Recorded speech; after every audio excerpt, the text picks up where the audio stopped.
Hey everyone, welcome to my YouTube channel. This is Priyanka. So आज हम discuss करेंगे American novelist Ernest Hemingway के कुछ important previous year questions.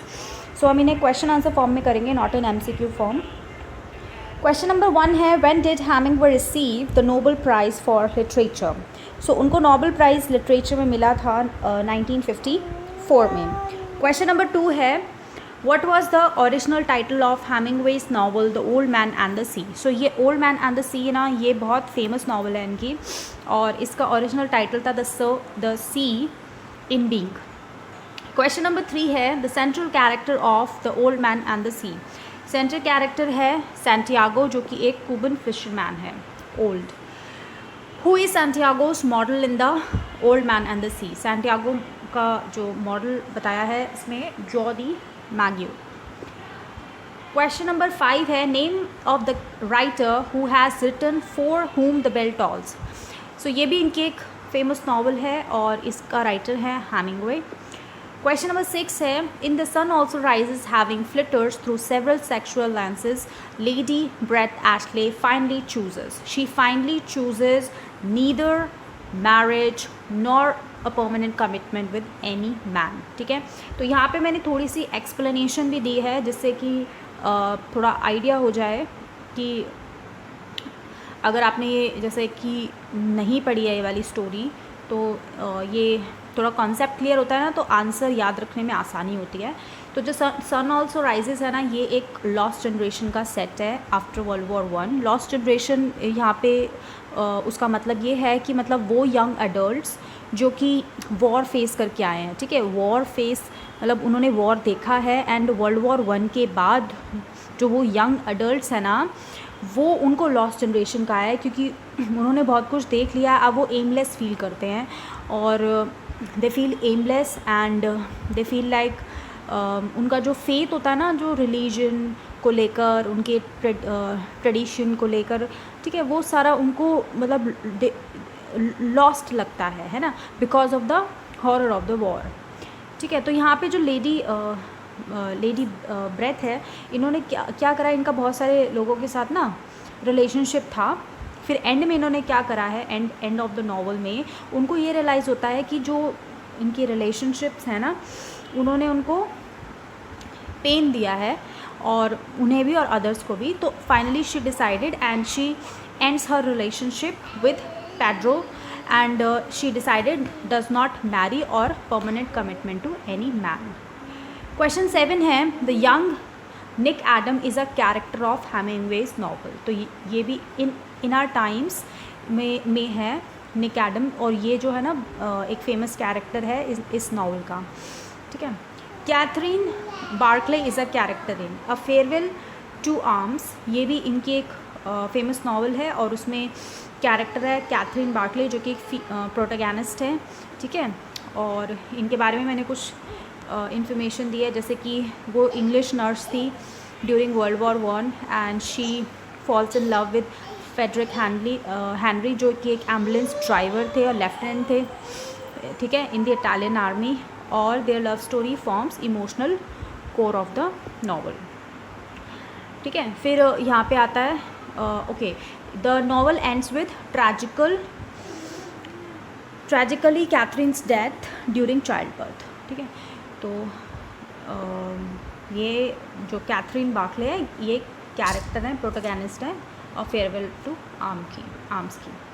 Question 9 है, Jake Barnes is the narrator in. So Jake Barnes जो है ना, वो एक नरेटर है द सन ऑल्सो राइजेस में, और इनके बारे में मैंने मेंशन करा है कि ये नरेटर है एंड द प्रोटैगनिस्ट है। और ये क्या है, इस नावल में एक अमेरिकन जर्नलिस्ट है living in Paris after world war 1। ठीक है, क्वेश्चन नंबर 10 है, when Hemingway's novel the old man and the sea begins, how many days had it been Santiago last caught a fish. So इस novel में अगर आप ये novel पढ़ी है तो आपको पता चलेगा कि 84 डेज़ हो चुके हैं, और इसमें क्या हुआ था कि सैंटियागो ने कोई भी फ़िश नहीं पकड़ी थी।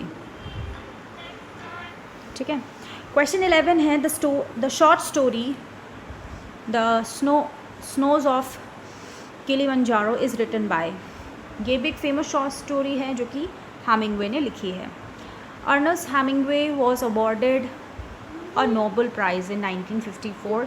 तो ये दूसरे तरीके से क्वेश्चन आया है, पहले भी ये क्वेश्चन आया कि उनको नोबेल प्राइज़ कब मिला है, 1954 में। अब आया है कि उनको कौन सा अवार्ड मिला था 1954 में, नोबेल प्राइज़ मिला था। क्वेश्चन 13 है, which novel by Hemingway was set during a Italian campaign. So Italian campaign farewell to arms में है। The old man and the sea recounts the adventure of, so old man and the sea में ना adventure जो दिखाया है वो fisherman Santiago का दिखाया है। क्वेश्चन 15 है, which was the first short story written by Hemingway. Up in Michigan जो है ये एक शॉर्ट स्टोरी है जो कि फर्स्ट शॉर्ट स्टोरी है जो हेमिंगवे ने लिखी थी। 16 question number, at the start of the winter came the permanent rain, and with the rain caused the cholera, but it was checked, and in the end only 7,000 died of it in the army. In which novel these lines occur? So ये line जो है A Farewell to Arms से ली गई है। So मैंने line by line यहाँ पे इसको एक्सप्लेन भी करा है। तो यहाँ पे at the start of the winter came the permanent rain. So यहाँ पे वो ये बताना चाह रहे हैं कि विंटर स्टार्ट होने पर कंटिन्यूस हैवी रेन हो रही थी, ठीक है। And with the rain came the cholera. So because of the dirty and unhealthy condition, cholera नाम का एक डिज़ीज़ है जो कि सोल्जर्स में स्प्रेड हो गया था। फिर वो बट इट वॉज चेक्ड, ठीक है। फाइनली उन्होंने उस डिज़ीज़ पे कंट्रोल कर लिया था, and in the end only 7,000 died of it. तो यहाँ पे ओनली 7,000 इसलिए बोला है, ठीक है, ओनली 7,000 यहाँ पे ओनली 7,000 इसलिए बोला है ironically to show how war makes huge death seems normal, ठीक है। कितने सारे मतलब सोल्जर्स जो है ना उनकी डेथ होती है, लेकिन वो मतलब कितना नॉर्मल उसको दिखाते हैं, कितना मतलब नॉर्मल दिखाते हैं। So these line shows the horror and the cruelty of war, ठीक है। In the Hemingway short story The Capital of the World Paco is diminutive of, ठीक है। तो पाको जो है ना वो निक नेम है फ्रांसिस्को का। क्वेश्चन 18 है, Farewells to Arms by Ernest Hemingway is chiefly a story about dash in a realistic way. So Farewells to Arms में war and love दोनों दिखाया है in a realistic way. Which novel did Hemingway use the term the lost generation? तो ये the lost generation term जो use करी है ये उन्होंने the sun also rises में यूज़ करी है। The American baseball player Santiago के जो फेवरेट हैं, ये पहले भी क्वेश्चन आया है। The line a man can be destroyed but not be defeated appears in. So ये वाली जो फेमस लाइन है ये old man and the sea से ली है। क्वेश्चन नंबर 22 है, Hemingway's novel a farewell to arms is divided into. Farewells to arms जो है ना वो 5 बुक्स में डिवाइड की गई है, ठीक है।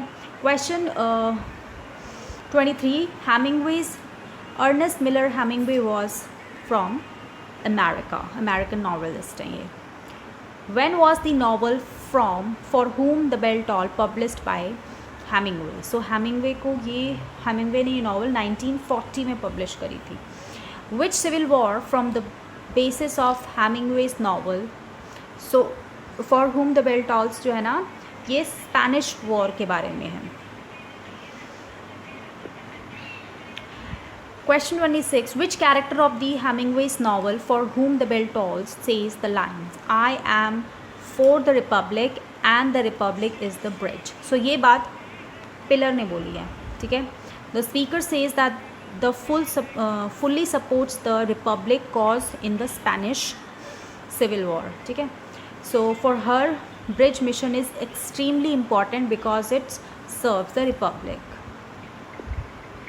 सो यहाँ पे रिपब्लिक का मतलब इन्होंने बताया है, it refers to Republican government fighting in the Spanish Civil War, और द ब्रिज को यहाँ पे सिम्बलाइज करा है military mission to blow up the bridge, 27. What played the most important part in shaping Hemingway's literary creation like Farewell to Arm? So यहाँ पे जो Hemingway का जो लिटरेरी क्रिएशन है ना, वो एक्सपीरियंस ऑफ द वॉर से लिया गया है, क्योंकि उन्होंने खुद जो है ना वॉर एक्सपीरियंस करा है. क्वेश्चन 28 है, Ernest Hemingway for whom the bell tolls taken its title from. So ये एक जॉन डन की फेमस नॉवल है, जॉन डन की the devotions upon emergent occasions. So यहाँ से for whom the bell tolls का टाइटल जो है ना वो लिया गया है. सो यहाँ पे मैंने इसकी एक्सप्लेनेशन भी दी है कि कैसे. ठीक है, अगर आप इसका स्क्रीनशॉट लेके बाद में देखना चाहें तो देख सकते हैं. क्वेश्चन 29 है, Manolin in the name of dash in Hemingway's the old man and the sea. तो मैलन, ये जो मैनोलिन है ना, ये एक कैरेक्टर है, एक बच्चा, छोटा बच्चा ही है, और ये सैंटियागो के साथ काम करता है. बट 84 डेज़ तक उसको कोई भी मतलब वो फ़िश कैच नहीं कर पाता है, तो उसके जो पेरेंट्स होते हैं वो उसको दूसरे फ़िश पे लगा देते हैं. बट वो सैंटियागो के लिए मतलब उसको चिंता रहती है, उसको फ़िक्र करता है, उसको सपोर्ट करता है. क्वेश्चन 30 है, which work of Hemingway was called the Bible of Lost Generation. The sun Also Rises को कहा गया है, और उसी में उन्होंने लॉस्ट जनरेशन यूज़ किया है. The old man and the sea fetch the Nobel prize for Hemingway. So old man and the sea को नोबेल प्राइज़ मिला है. Protagonist a Cuban fisherman, Santiago है जो कि Cuba, who lives in Cuba, तो उसको कूबन फिशरमैन कहा है. ठीक है, कैरेक्टर का नाम है सैंटियागो. क्वेश्चन 32 है, what was the Ernest Hemingway's role in the world war 1. So Ernest Hemingway एक एम्बुलेंस ड्राइवर थे, इसीलिए उनकी वॉर का एक्सपीरियंस जो है उनके लिटरेरी क्रिएशंस में देखा गया है. Which novel get Ernest Hemingway the Pulitzer prize. So old man and the sea को पुलिट्ज़र प्राइज़ मिला है, नोबेल प्राइज़ भी मिला है. ऊपर क्वेश्चन आया है, नोबेल प्राइज़ भी मिला है यहाँ पे, और यहाँ पे पुलिट्ज़र प्राइज़. पुलिट्ज़र प्राइज़ क्या होता है ये मैंने यहाँ पे मेंशन करा है. A very famous award from United States given for outstanding writing. Question 34 है, the character Robert Jordan figure in for whom the bell tolls. Robert Jordan जो है ना प्रोटोगेनिस्ट है. सो ये अमेरिकन प्रोफेसर हैं ऑफ स्पेनिश. क्वेश्चन 35 है, Catherine Barkley is a character of Ernest Hemingway novel Farewell to Arms. ये पहले भी क्वेश्चन आया था. तो ये क्वेश्चंस जो है ना रिपीट होते हैं, और ये सभी क्वेश्चंस बहुत ज़्यादा इंपॉर्टेंट है क्योंकि ये किसी ना किसी एग्ज़ाम में आए हुए हैं. Ernest Hemingway visited Spanish during the civil war and utilizes his experience in the book for whom the bell tolls. So उन्होंने स्पेन विज़िट किया था, और वो वाला एक्सपीरियंस जो है अपनी book for whom the bell tolls में दिखाया है. Hemingway's farewell to arm is set in. Farewell to arm का जो सेट है वो इटली में है. क्वेश्चन 38 है, Ernest Hemingway's man at war is.